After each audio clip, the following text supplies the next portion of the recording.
Bonjour, BSPRI à nouveau. Donc, je suis en direct de. Je ne vous dirai pas où. En tout cas, je vous passe le bonjour. J'espère que vous allez bien. À nouveau, une vidéo pour les passionnés du foot. Pour tous les passionnés du foot, pour tous ceux qui portent l'amour du jeu. Je vous conseille, et j'aimerais que vous alliez sur le site SOFoot et que vous alliez regarder le projet Busquets. Le projet Busquets. Je ne suis pas tombé dessus par hasard parce que, comme vous pouvez l'imaginer, je suis donc dans le milieu. Alors, c'est très simple. Aujourd'hui, il y a un article qui a été fait donc, sur le Sergio Busquets de Barcelone, qui a donc joué l'Euro avec l'équipe d'Espagne, qui joue au milieu défensif. Apparemment, cette arme absolue a été créée de toutes pièces. Ce joueur a été monté de toutes pièces et il joue comme on lui a dit de jouer. Je ne sais pas si vous vous souvenez de la première vidéo, je vous avais dit que les joueurs ne savent plus jouer, mais ils jouent comme on leur a dit de jouer.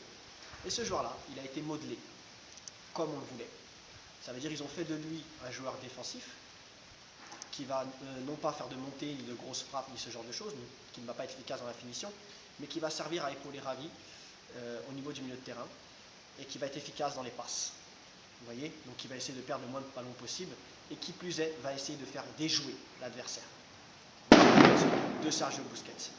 Donc aujourd'hui, on fait face à deux types de joueurs. Je ne sais pas si vous vous souvenez effectivement qu'au niveau du Barcelone, il y avait Ravi et Yaya Touré au milieu de terrain, Iniesta, et ça fonctionnait très très bien. Les qualités naturelles de Yaya Touré a fait de lui l'un des meilleurs joueurs du Barça lors de cette saison. Il passe d'en bas, il va en haut, les montées, sa qualité de frappe, sa qualité de finition faisait de lui un super joueur au niveau du poste. Mais il avait été remplacé à l'époque par le fameux Sergio Busquets, sans raison. Et Yaya Touré avait été mis sur la select pour le départ. Et après, donc, il est parti sur Manchester City, donc je ne vous raconterai pas la suite. Le sujet n'est pas Yaya Touré aujourd'hui.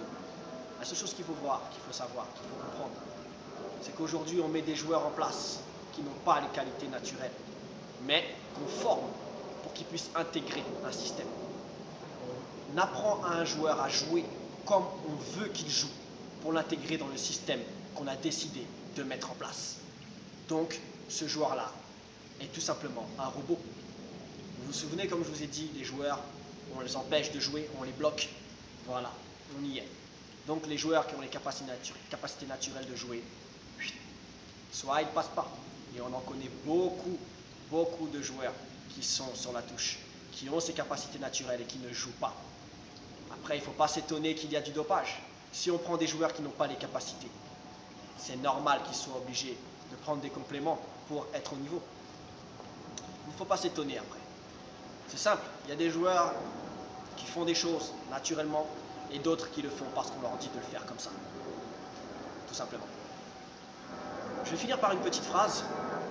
Beaucoup de gens se lèvent le matin et ils ne savent pas pourquoi ils se lèvent. Mais ils se lèvent pour aller gagner de l'argent, pour pouvoir vivre. Mais le jour où on leur donne cet argent, l'argent en question, dont ils ont besoin soi-disant, ils ne savent plus quoi faire, parce qu'ils ne savent pas pourquoi ils vivent. Alors ces gens-là, ils vous disent, oui, au moment où on a l'argent, je vais profiter de la vie. Profiter de la vie. Profiter, vous savez ce que ça veut dire le terme profiter? Lorsque je profite de quelqu'un, je me joue de lui, donc vous vous jouez de la vie. Donc l'argent vous sert à vous jouer de la vie. Mais quand est-ce que vous vivez vraiment? Pour vivre, il faut savoir le pourquoi et qui on est. Qu'est-ce qui fait qu'on est là? Et qu'est-ce que l'on sait faire? Quand on a la passion du foot, quand on vit pour le foot, on joue comme la passion nous demande de jouer. Affaire classée. Je vous souhaite une agréable fin de journée.